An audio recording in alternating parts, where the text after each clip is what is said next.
what is the role of the architect today in our society, because I think it can have many roles. The architecture profession is quite complex, in fact, and every segment can create its own role. I mean, you can be an architect, a moderator, and you can initiate discussions, and that should be as valuable as an architect builder or an architect entrepreneur. We just imagine too much, or we just have too big respect for the architects' stars, I would say, who create some sort of dogmatic ideology imbued within contemporary architecture. I think that, first of all, architects has nowadays, of course, a role of questioning the existing situation, but not only as a physical entity, but as a social, political, economic, of course, and it does have a political role, and it can have a political power too. So I don't believe that architects has no power or they have no word to say. They have absolutely the closest access to power when we talk about space. They don't have to manifest it through building space always. They can manifest it, like I said, through a discussion with local inhabitants or local initiatives, or on the other side with politicians as well, and have some, some constructive opinions. Yeah, I think it's, at the moment, the role of the architect, as I see it performed, is super problematic. And that has to do with the definition of the profession itself. It's still based on an object, simply speaking. It's not recognizing a process that could be deconstructed, turned around, I don't know, changed in different ways. And that's what I mean, a process of production of architecture, So there is an enormous lot of work to do. I find this profession extremely conservative, extremely framed and rigid. And that was also one of the reasons that I've been working in the art context quite a long time. However, I have a passion for architecture. Yeah. As I said at the beginning, they have it in their political agendas. They recognize participation as a valuable element within democratic society and so on. But I don't think they know what they talk about. In many cases, they don't know.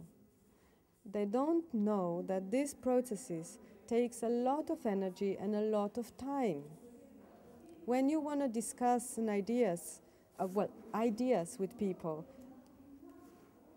10 people, you need loads of time before you agree upon something.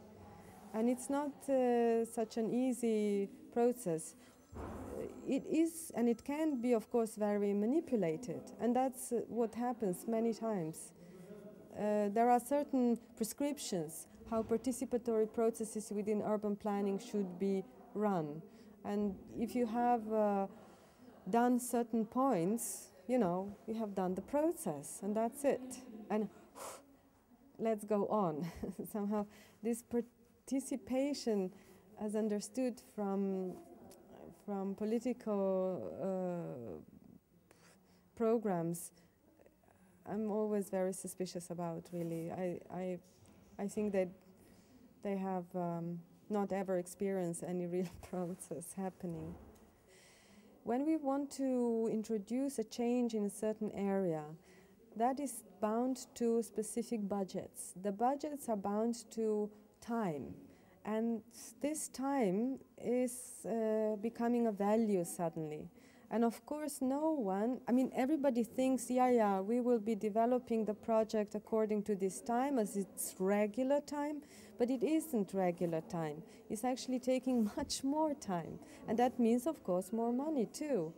So there are certain contradictions, certain conflicts that are there because of of old systems, old ways of producing, trying to introduce a notion of participation, or I don't know, even cooperation, or another kind of processes that would amplify democratic decisions.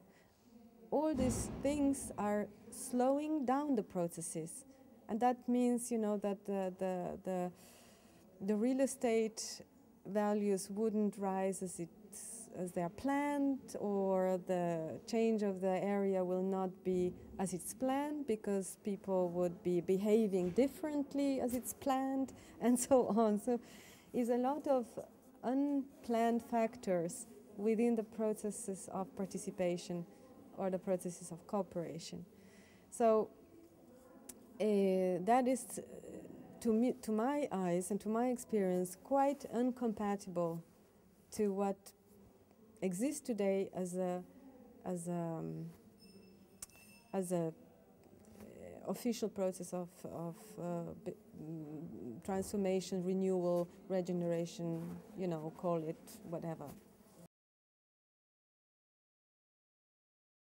I'm interested in different places, and I'm interested in the knowledge that is produced within that place. That knowledge is mainly produced by people living in this place, in this particular place. So to learn from the place, I have to talk to people. I have to involve people in a certain way.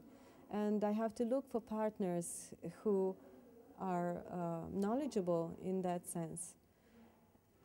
I mean, that's the reason that I start to look in the process of participation. It's to produce specific kind of knowledge for myself, to be able, it's like a material for work, in fact. The context for me is a half of the work. Participation, or let's say collaboration. When we announce collaboration, that means we share responsibility as well. It's not only about taking credits as an author or as an artist or architect. In fact, we both, or we all, are sharing responsibility. That's something that is not so much discussed, but that's how I would understand, and I try to discuss that with people who I work with.